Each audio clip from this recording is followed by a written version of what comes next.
Là, il faudrait y revenir. Donc, le c'est génial, il faudrait y revenir, il faut qu'on le fasse, quoi. Et on y reste, on y dort peut-être. Et on y dort, on y dort. Et j'avais ça pour moi tout seul. C'est parfait pour le dépaysement et rapide. Bon, on habite dans le sud-ouest. C'est un terrain de jeu qui est extraordinaire pour tout le monde. Donc on n'a pas besoin de faire beaucoup de kilomètres. Donc pour nous, sur des courts séjours, on peut faire 200 bornes, grand maxi, et se caler et profiter de 2 journées dans des endroits qui sont totalement différents et superbes, quoi. Bah, autour de nous, il y a tellement de coins qu'en fait, qui peuvent être proches et qu'on ne connaît pas. Et ben, le van va nous permettre d'aller pique-niquer dans un endroit. Puis si on est bien, on y reste la nuit. Et puis il y a Park Fortnite. Et puis voilà, quoi. Par contre, bon, on avait donc loué exactement ce modèle-là auprès de Freedom Camper, là, qui travaille avec Stilvan au mois de septembre dernier. Et justement, là, on a eu la chance, enfin, ou l'opportunité de comprendre un peu le concept. On avait un véhicule qui pouvait aller où on voulait.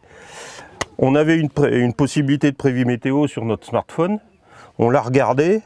Il pleuvait dans le nord, il faisait beau dans le sud. Il pleuvait dans le sud, pardon. Et il faisait beau dans le nord. Bah, on s'est dit, bah, on part dans le nord. Voilà. Et c'est ça la magie aujourd'hui de ce type de véhicule, quoi, associé avec des outils dont on dispose aujourd'hui, qui vous permettent d'une spontanéité de réaction assez extraordinaire, pour vous dire, bon, finalement, il y a tout à voir. Ben pourquoi s'enquiquiner à se donner absolument un objectif si franchement ça rentre pas vraiment dans l'épure, alors qu'à côté il va faire beau, parce que bon, c'est vrai que ce genre de véhicule de plein air, entre guillemets, on va dire, c'est quand même plus agréable de l'utiliser avec une météo sympa, quoi, hein. Bon, c'est clair. Donc la météo sympa, on l'avait en baie de Somme, on est allé en baie de Somme, on a découvert la baie de Somme, on a trouvé ça magnifique, et puis voilà. Et du coup, en rentrant, peut-être des grands projets, on a acheté le Stilvan rouge. Ah, des projets fous, on en a plein, hein, parce que ça fait 2 ans qu'on le mûrit, mais donc effectivement, Sandy voudrait repartir au Portugal. Moi, je voudrais qu'on fasse l'Italie. On a eu l'occasion de faire l'Irlande avec les enfants, mais en voiture.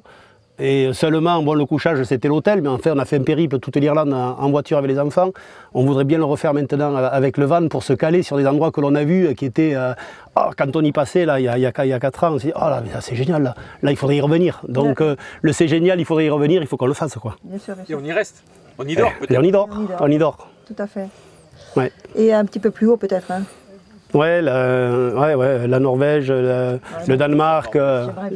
Nous, on n'est pas très dire on va là, demain, après-demain. Voilà. C'est un peu au feeling, c'est un peu en fonction de ce qu'on rencontre, des gens qu'on rencontre aussi, parce que des fois, ça peut être des lieux, d'un tas de choses. Il y a des fois, on se prévoit d'être 2 jours, puis finalement, on va rester 4. Donc évidemment, on est obligé de retourner dans les pays parce qu'on ne fait pas forcément tout ce qu'on voudrait, mais ce qu'on fait, on le fait avec profondeur, quoi. Enfin un peu plus moins superficiellement, quoi. Voilà. Puis au contraire, si c'est pas terrible, on avait peut-être prévu de 3 jours, on fait 15 jours. Voilà, c'est vraiment, hein, c'est sur place qu'on prépare très peu. Bon, on se renseigne un peu sur le pays, sur le climat, les choses, mais sinon non. On improvise un peu quand même, voilà. J'accorde une très grande importance au fait de choisir l'endroit où je vais m'arrêter. Donc j'ai un GPS très performant pour ça, mais encore une fois, quand c'est effectivement un camping, lui m'indique où il y a un camping. La plupart du temps, moi je recherche toujours cette petite chose qui va faire qu'on a envie d'être là, pour en profiter du paysage, etc. Vous savez, les plus beaux hôtels au monde, j'ai eu la chance d'en côtoyer quelques-uns, ils sont la plupart du temps placés dans des endroits idylliques. Mais moi, j'ai eu l'occasion, au cours de mes pérégrinations, de rencontrer des endroits où je me disais, pourvu qu'un jour, les promoteurs immobiliers ne découvrent pas ça, sinon demain on aura un 5 étoiles dans cet endroit-là. Et j'avais ça pour moi tout seul. Et ça, c'est le bonheur absolument. Merci à tous les Stilvaners pour leur témoignage et leur soutien depuis maintenant 40 ans. Pour ne pas rater la suite de nos aventures, abonnez-vous en activant la petite cloche. Pour devenir un stylvanner aguerri, rejoignez-nous sur nos plateformes d'échange Stylvan, dont les liens sont en description sous cette vidéo.